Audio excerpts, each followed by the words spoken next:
profession, they are continuing their membership with us. But the members who are working into the industry, they remain unconnected, they don't pay the fees.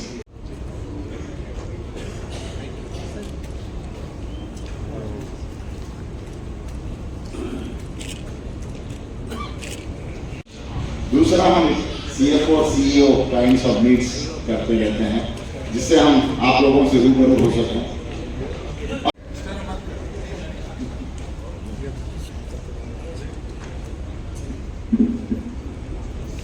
तो मैं आपसे जो बात कर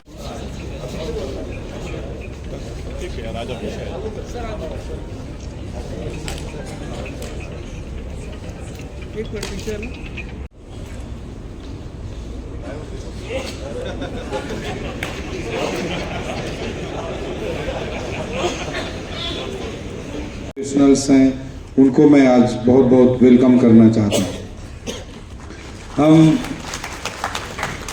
किसी भी देश को आगे बढ़ाना चाहते हैं तो सबसे इम्पोर्टेंट रोल होता है उसकी पॉलिटिकल लीडरशिप। परेश बेहरा जी राजनीति में रहे but basically he the man of finance and economics.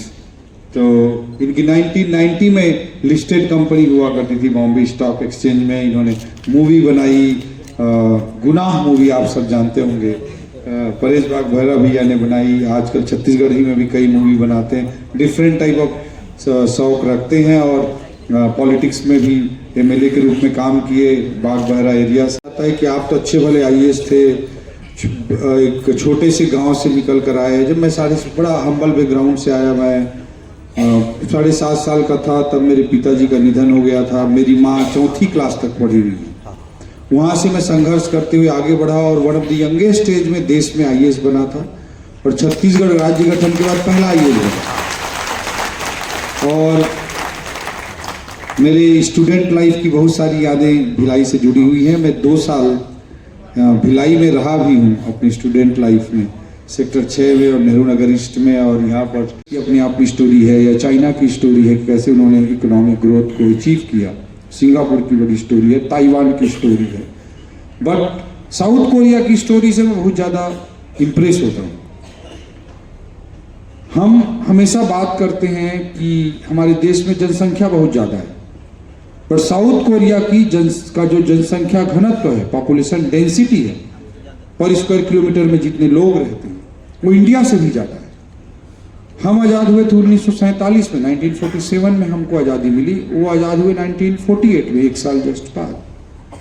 और जब आज़ाद हुए वो, तो उनके सारे सोशियो इकोनॉमिक इंडिकेटर्स, चाहे वो जीडीपी हो, नेशनल इनकम हो, पर कैपिटा इनकम हो, आईएमआर हो, एमएमआर हो, जितने भी सोशियो इकोनॉमिक इंडिकेटर्स हैं वो इंडिया से भी खराब थे जब वो आज़ाद हुए। बट एक वहाँ political leadership I, mister park. एक वहाँ पे पार्क आया, उसने कहा कि मेरे देश के प्राइम मिनिस्टर रहते हुए नहीं कर पाए, क्योंकि उस समय की पॉलिटिकल लीडरशिप जो नरसिम्हा राव जी की थी उसने उनको सपोर्ट किया। और बाद में जो प्राइम मिनिस्टर बने तो रिमोट रोल रहा उनका। और जो उस समय की पॉलिटिकल पावर थी, सोनिया गांधी जी एंड अदर, उसने सपोर्ट नहीं किया तो नहीं कर पाए। हम लोगों का जब 9 इयर्स का सर्विस पूरा होता है आईएएस में, तो फेज 3 ट्रेनिंग के लिए जाते हैं LBSNAA Lal Bahadur Shastri national academy of administration. तो वहाँ पर जब जाते हैं तो किसी एक कंट्री के डेवलपमेंट मॉडल की स्टडी करनी होती है। एक कंट्री के डेवलपमेंट मॉडल की स्टडी करनी होती है। तो मेरे को भेजा गया था कोरिया, साउथ कोरिया के डेवलपमेंट मॉडल की स्टडी करने के लिए भेजा गया था। ऑब्वियसली नॉर्थ कोरिया, ठीक है।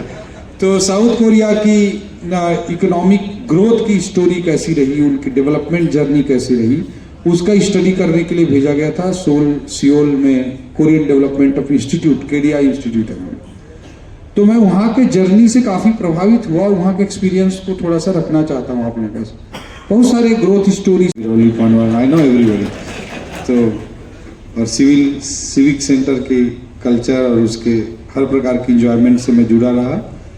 बहुत कुछ यहाँ से यादें जुड़ी हुई हैं। आईएएस में मैं लंबे समय तक रहा, 13 साल तक आईएएस में रहा। और बेस्ट पॉसिबल जो ब्यूरोक्रेटिक जर्नी हो सकती थी वो 13 इयर्स की मेरी रही। मैं दंतेवाड़ा जैसे डिस्ट्रिक्ट में अच्छा काम कर पाया, एजुकेशनल इनोवेशंस कर पाया, जिसने मुझे नेशनल इंटरनेशनल लेवल पे एक पहचान दी। राजधानी नक्सल एरिया की बात हो, चाहे सरगुजा की बात हो, जांजगीर जैसे एग्रेरियन डिस्ट्रिक्ट की बात हो, या राजधानी रायपुर में 2 साल कमिश्नर के रूप में और 3 साल कलेक्टर के रूप में काम करने की बात हो। बहुत अच्छी जर्नी रही मेरी। बट मैंने एक सडन पॉइंट पे डिसाइड किया, जब मेरा जब लगभग 23 साल 24 साल की नौकरी मेरी और बची हुई थी, देन आई डिसाइडेड कि I should quit IAS and I should join politics. तो ये डिसीजन मैंने किया। इसके पीछे बहुत सारे थॉट थे और बेसिकली मुझे लगता है कि इंडियन डेमोक्रेटिक सिस्टम में पॉलिटिक्स सबसे इम्पॉर्टेंट है। वेदर वी लाइक इट और dislike it, whether we love it और hate it, but it's most important. इससे आप मना नहीं कर सकते। हम बाहर से बोलते हैं कि भाई ये तो नाली है, कीचड़ है, दिस है, दैट है, there are lot of challenges, बहुत सारी टांग। पोटेंशियल के रूप में देखा, ना कि बर्डन के रूप में देखा। और उसने कहा कि अगर मैं इसको स्किल्ड और एजुकेटेड बना लूंगा तो ये मेरे लिए रिसोर्स बन जाएगी। और इसी विजन के साथ उसने यूनिवर्सल एजुकेशन का कॉन्सेप्ट अपने कंट्री में लाया। यूनिवर्सल एजुकेशन का, सार्वभौम शिक्षा, और पूरे कंट्री के पॉपुलेशन को उसने एजुकेटेड और स्किल्ड बनाया। और एक तरफ उसने जैसे ही पॉपुलेशन को तैयार किया, दूसरी तरफ उसने देखा कि मेरे देश के खुद के जो डिमांड हैं उसी को मेरी इकोनॉमी में अगर मैं पूरा करता रहूं तो मेरा इकोनॉमी ग्रो नहीं कर सकता।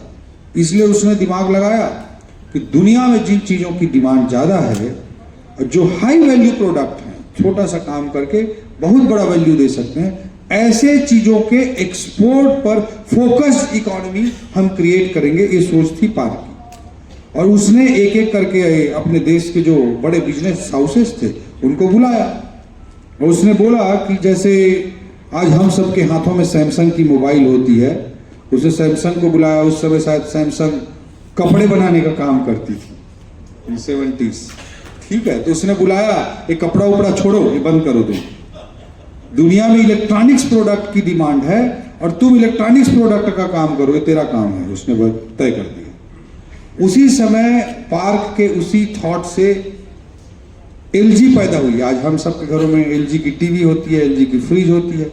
तो उसने LG को बुलाया। उस समय LG वाले शायद ऊन बनाने का काम करते थे, ऐसा कुछ है।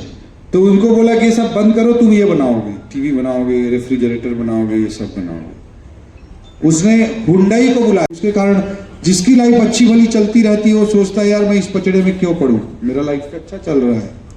तो बट मेरे को हमेशा एक स्टेटमेंट कौंधता था।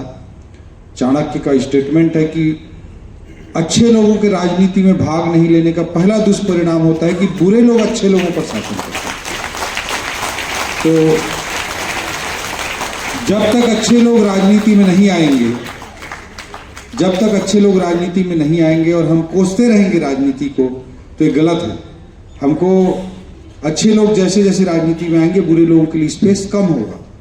तो इसलिए मैंने पॉलिटिक्स में आने के चैलेंज को एक्सेप्ट किया और मैं अपने ब्यूरोक्रेटिक जर्नी में बहुत सारे एक्सपोजर मेरे को हुआ, जिससे मैंने देखा कि पॉलिटिकल लीडरशिप से कैसे देश की अर्थव्यवस्था में सुधार होता है। मैं कहना चाहूँगा मनमोहन सिंह जी के बारे में। वो 91 में इंडिया में economic reforms as finance minister लेकर के आए, आप सब लोगों को पता है। और उस समय देश के प्राइम मिनिस्टर हुआ करते थे Narasimha Rao ji.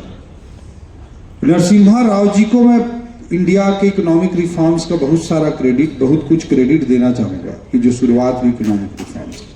Although he belongs to Congress, कुछ बहुत अच्छी चीज़ें उन्होंने की। और फिनांस मिनिस्टर के रूप में मनमोहन सिंह जी वो सारी चीज़ें कर पाए। ये अलग बात है कि नरसिम्हा राव जी के साथ कांग्रेस ने उनके पार्थिव शरीर को कांग्रेस के ऑफिस में नहीं रखने दिया था, ये अलग बात है। बट मैं ये कहना चाह रहा हूँ कि